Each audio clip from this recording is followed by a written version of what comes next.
daw dito sa Kagawad anak pa lang. Kaya baka mga tao na nag-meeting ng dyan sa ano.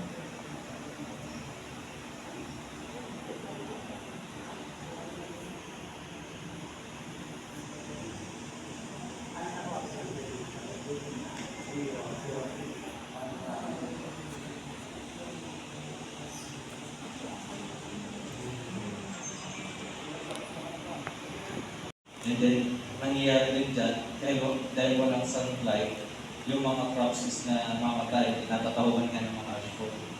So yan yung mga natural factors. And then, yan sa solar, ang araw natin po, meron siyang mga cycles sa tinatawag solar cycles. Meron dyan sobrang init, meron dyan mga kalmado lang. So yan po, natural yan na effect sa natin.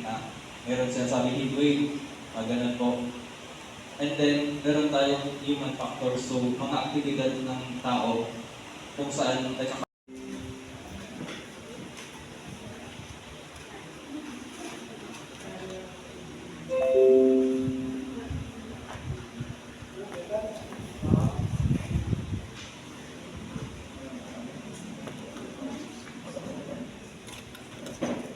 Thank you, Dad.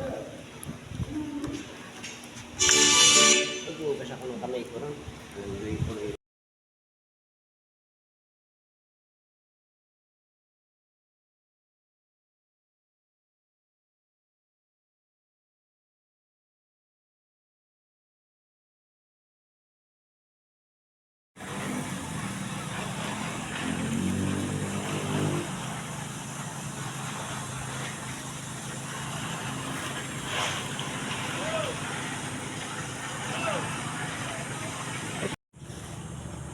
Thank you, Lord, sa another bunga na naman ng atis. Sana huwag mabulok.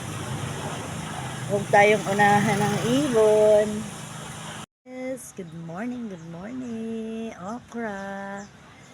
Ayan. Another one. Okra on the go. Thank you, Lord. Ayan, gusto niyo ng mangga. Ang dami mangga, mga nahuhulog lamang. Mga hinog na. Nahihinog na sa puno. Ayan, pinamimigay ko na nga yan. Oh. Yeah.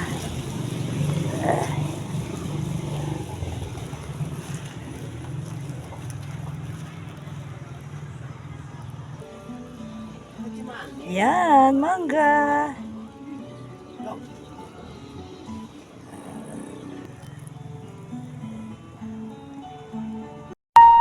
Simpleng buhay pero masaya. Hindi man namin afford ang lahat ng bagay na gusto namin. Pero thankful pa rin ako kay Lord dahil nasa mabuti kaming kalagayan. At para sa akin, sobra-sobra na yon. Ang magkaroon ng masaya, payapa at simpleng buhay ay napakalaking blessings na sa buhay natin. Bonus na lang yung mga material na bagay dahil makukuha mo naman yan basta pagsikapan mo lang. Panginoon, maraming salamat po sa lahat ng biyaya na ibinigay mo sa amin. Amen.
Salamat sa inyong pagstay at maraming salamat.